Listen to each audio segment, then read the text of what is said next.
Yeah, it's me again, your Buffalo boy. I'm sitting here in the garage. It's not quite as hot today. It's Memorial Day, but because there's a hurricane off the coast of Georgia, or a tropical storm barrel off the coast of Georgia, there's a lot more cloud cover and it feels good. It's a perfect day for a cookout. We're not having a cookout, but anybody who is, I'm sure they appreciate the fact that the sun is not as blazing hot today as it has been in the last few days. I'm going to take this time to do something I did on one of the other videos that I posted. I want to thank all my teachers in Buffalo, New York, for teaching me how to read, teaching me how to think, teaching me how to reason. And I want to start, a lot of the teachers I don't remember, most of them I don't remember, but I want to start with Public School 37 on Carlton Avenue, Carlton Street. I know the name of the school has changed.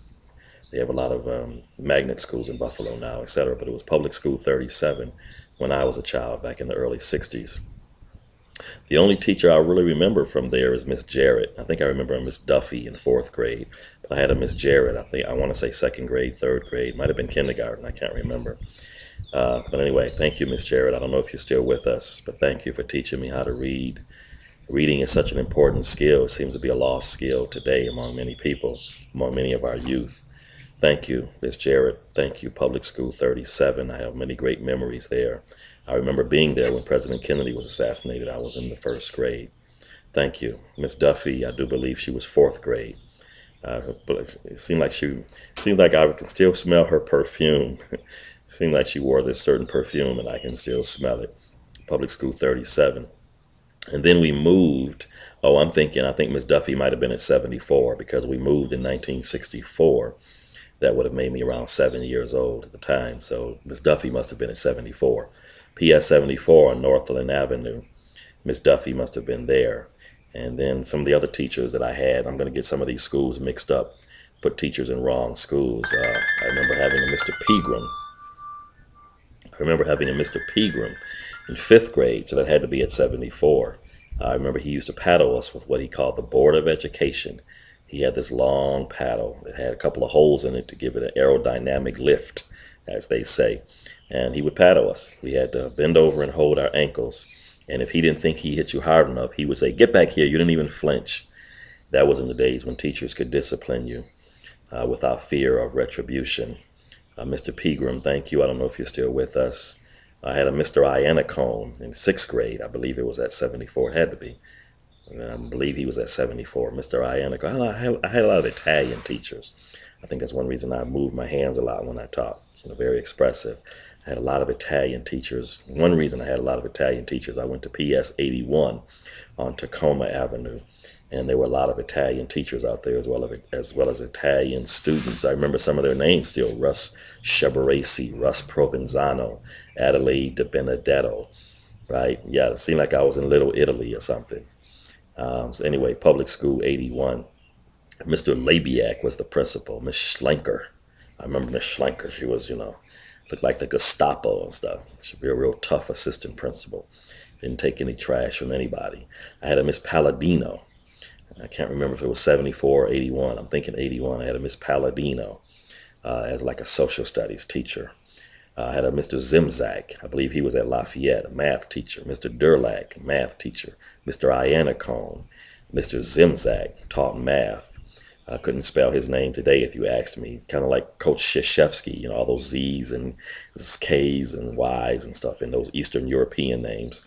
Mr. Zimzak, I'm trying to remember. Mr. Ganter was principal at Lafayette when I was there from 71 to 75. Trying to remember who else. I'm trying to remember other teachers. Can't remember a lot of them.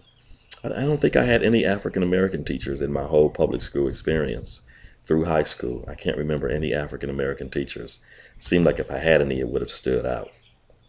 I didn't have any African American teachers until I went to college, Fort Valley State University, an historically black college and university about 100 miles south of Atlanta, down below Macon, down below Warner Robins, Georgia.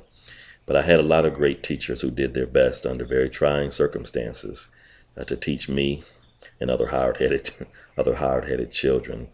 Again, the fact that I never became real good in math. I could have been, but for some reason I didn't concentrate on that as much as I should have. I never went beyond algebra in high school.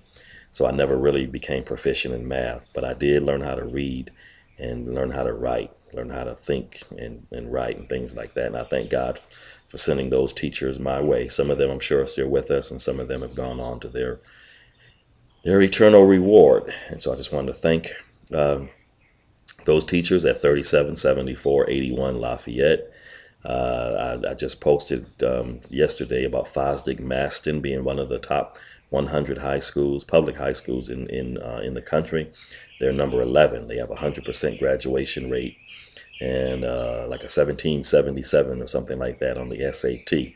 So like I said, I do know that many of the traditional schools in Buffalo have become magnet schools, traditional magnet schools, things like that. So, my hat is off to the Buffalo education scene, Board of Education.